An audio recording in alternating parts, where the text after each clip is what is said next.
Imagine the following scenario. You're eating breakfast with your mom and your dad at home. You have just finished with the last things. Your father is putting the things away from the breakfast. He took the sugar and he put it away in a drawer. A few minutes later, your mother comes. She wants a second coffee. So he opens the door, she took the sugar, she put it into the coffee, and when she has to put the sugar away, instead of putting it inside the drawer, she's going to put it into the shelf. Now, cut to the next day. Your father is preparing breakfast all over again. Where is he going to look for the sugar? Different abilities are put into place when you're trying to understand what is inside another person's head. The ability to understand that that person in front of you can have different feelings, different beliefs, different ideas, different contents of knowledge, and to understand that those can be different from yours, that ability is called theory of mind. Now, when you need to understand your own content of knowledge, your own idea, your own belief, then what is put into place is the ability of metacognition.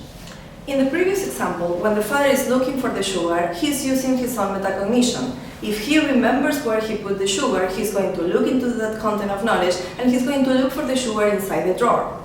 You, on the other hand, you were looking the whole scenario. You know that the mother did something. She took the sugar away and put it in a different place. You have a different content of knowledge from your father. So that ability, that idea of understanding other people's content of knowledge is theory of mind.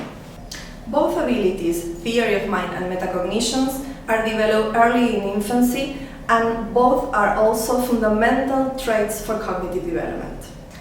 Previous studies have shown that typical development of theory of mind and metacognition are related or could be related to further appearance of different cognitive abilities, being language one of them.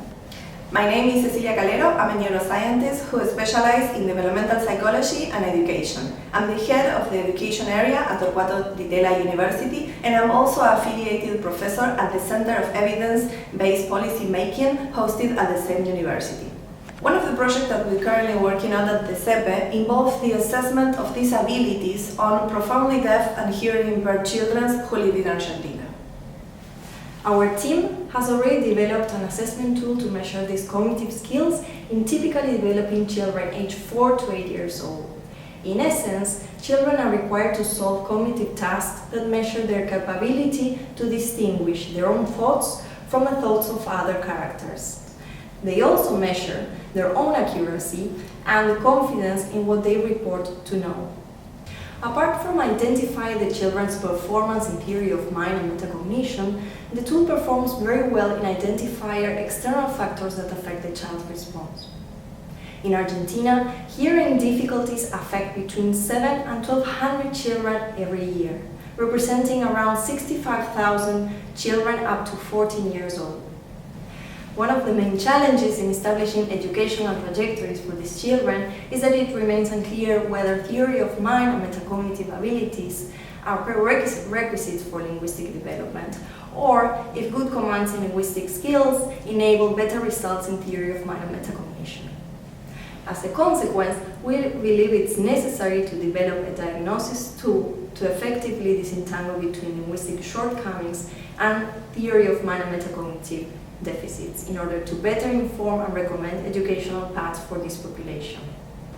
Our project goal is to adapt the cognitive tests applied already in children with normal hearing to children with hearing impairment.